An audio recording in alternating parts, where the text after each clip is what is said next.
GIC account ਨੂੰ ਲੈ ਕੇ ਬਹੁਤ ਬੱਚਿਆਂ ਦੇ ਮਾਈਂਡ ਦੇ ਵਿੱਚ ਕਨਫਿਊਜ਼ਨ ਚੱਲ ਰਹੀ ਹੈ ਕਿ ਵਾਕਈ ਇਹ ਚੇਂजेस आए 1 जनवरी के बाद जिनकी भी फाइल लगेगी लॉन्च होगी उनको 20,635 अपनी लिविंग कॉस्ट को शो करना पड़ेगा।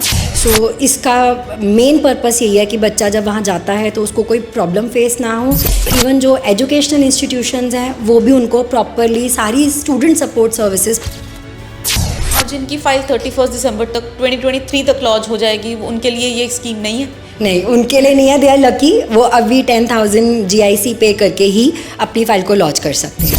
तो एक तरीके से मैम देखा जाए तो पेरेंट्स पे एक बार के लिए तो बर्डन ज़रूर बढ़ जाएगा। एंड येस डेफिनेटली ये चीज़ एज एन इन्वेस्टमेंट काउंट करनी चाहिए क्योंकि ये बच्चे को वापस ही मिलनी है।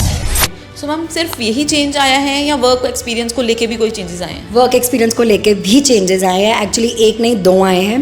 तो इट मीन्स जो भी हो रहा है स्टूडेंट्स के बेनिफिट के लिए हो रहा है, वहाँ जाके उनको जो भी प्रॉब्लम्स आती हैं वो अब नहीं होंगी। बिल्कुल, ये डेफिनेटली स्टूडेंट्स को ध्यान में रख के किया जा रहा है ताकि वहाँ पे बच्चा आए तो वो बिल्कुल अच्छे तरीके से अपनी स्टडीज़ को कंटिन्यू कर सके। ਕੈਨੇਡਾ ਨੂੰ ਲੈ ਕੇ ਬਹੁਤ ਸਾਰੇ ਬੱਚਿਆਂ ਦੇ ਮਨ ਦੇ ਵਿੱਚ ਕਨਫਿਊਜ਼ਨਸ ਚੱਲ ਰਹੀਆਂ ਕਿਉਂਕਿ ਜਿਵੇਂ ਹੀ ਤੁਹਾਡੇ ਸਾਹਮਣੇ ਆਇਆ ਕਿ ਕੈਨੇਡੀਅਨ ਐਮਬੈਸੀ ਵੱਲੋਂ ਹੁਣ ਨਵੇਂ ਰੂਲ ਸਾਹਮਣੇ ਆ ਰਹੇ ਨੇ ਜਿਸ ਦੇ ਵਿਸ਼ੇ ਦੇ ਵਿੱਚ ਬੱਚਿਆਂ ਨੂੰ ਕਾਫੀ ਟੈਨਸ਼ਨ ਹੋਈ ਹੈ ਤੇ ਅੱਜ ਅਸੀਂ ਤੁਹਾਨੂੰ ਲੈ ਪਹੁੰਚੇ ਹਾਂ ਫਿਊਚਰ ਓਵਰਸੀਜ਼ ਐਜੂਕੇਸ਼ਨ ਜਿੱਥੇ ਆ ਕੇ ਤੁਹਾਡੇ ਸਾਰੇ ਡਾਊਟਸ ਅਸੀਂ ਕਲੀਅਰ ਕਰਨ ਵਾਲੇ ਹਾਂ।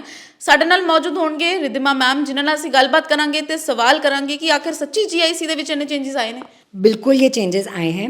एक्चुअली 2000 से लेके अभी तक कोई भी चेंज नहीं आया था लिविंग कॉस्ट में, तो तब से 10,000 ही चल रही थी। लेकिन वहाँ पे जो स्टूडेंट्स हैं उनका खर्चा नहीं एक्सपेंस बेयर होता, इसलिए उन चीज़ों को ध्यान में रख के कि बच्चे को वहाँ जाके एज ए स्टूडेंट प्रॉब्लम ना फेस हो, तो एम्बेसी ने या IRCC ने इस चीज़ को अपडेट किया है कि 1 जनवरी के बाद जिनकी भी फाइल लगेगी लॉन्च होगी उनको 20,635 अपनी लिविंग कॉस्ट को शो करना पड़ेगा। सो इसका मेन पर्पस यही है कि बच्चा जब वहाँ जाता है तो उसको कोई प्रॉब्लम फेस ना हो।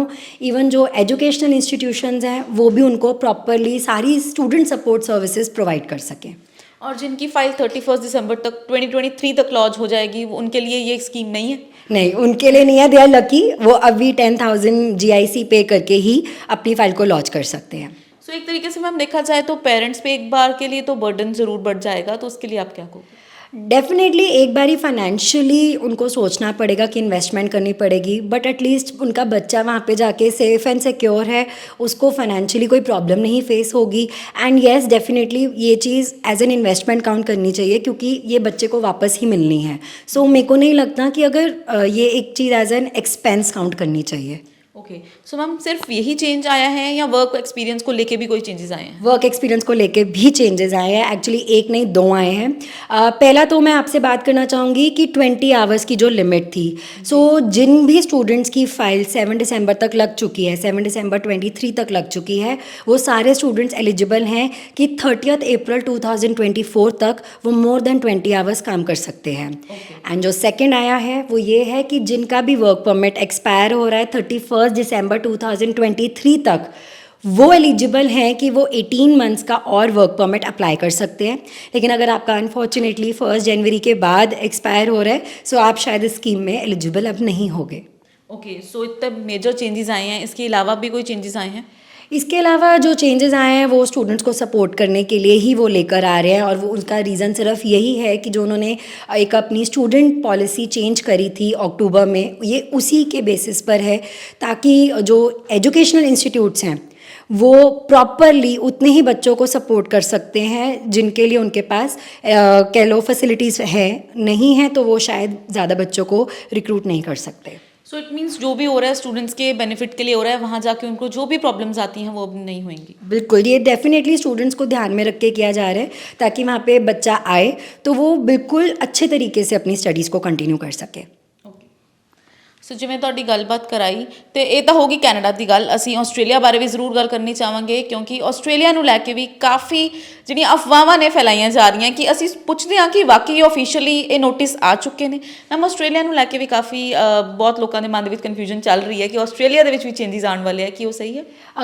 चेंजेस आने वाले हैं, अभी ऑफिशियली नहीं आए हैं। वो सोच रहे हैं कि स्टूडेंट को ध्यान में रखते हुए उनके बेनिफिट के लिए चेंजेस लाए जाएँ।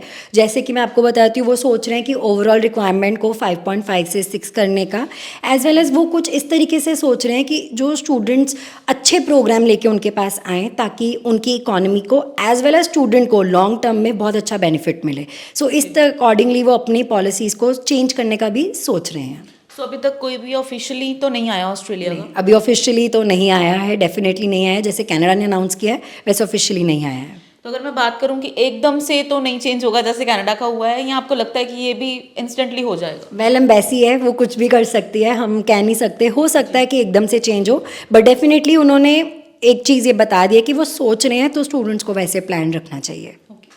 ਸੋ ਤੁਹਾਡੀ ਗੱਲਬਾਤ ਕਰਾ ਦਿੱਤੀ ਹੈ। ਜੇਕਰ ਤੁਹਾਡੇ ਵੀ ਕੋਈ ਸਵਾਲ ਨੇ ਤੁਸੀਂ ਕਮੈਂਟ ਸੈਕਸ਼ਨ ਦੇ ਵਿੱਚ ਜਰੂਰ ਸਾਂਝੇ ਕਰ ਸਕਦੇ ਹੋ। ਕੈਨੇਡਾ, ਆਸਟ੍ਰੇਲੀਆ, ਕਿਸੇ ਵੀ ਕੰਟਰੀ ਨੂੰ ਲੈ ਕੇ ਤੁਸੀਂ ਫਿਊਚਰ ਓਵਰਸੀਜ਼ ਦੀ ਟੀਮ ਤੁਹਾਨੂੰ ਡੈਫੀਨਿਟਲੀ ਰਿਸਪੌਂਸ ਕਰੇਗੀ। ਸੋ ਕਮੈਂਟ ਸੈਕਸ਼ਨ ਦੇ ਵਿੱਚ ਆਪਣੇ ਸਵਾਲ ਜਰੂਰ ਦੱਸਿਓ ਤੇ ਹੋਰ ਅਪਡੇਟਸ ਲਈ ਦੇਖਦੇ ਰਹੋ ਦ ਸਿਟੀ ਹੈਡਲਾਈਨਸ। ਮੈਂ ਦਮਨਜੋਤ, ਕੈਮਰਾਮੈਨ ਪ੍ਰਿੰਸ ਦੇ ਨਾਲ।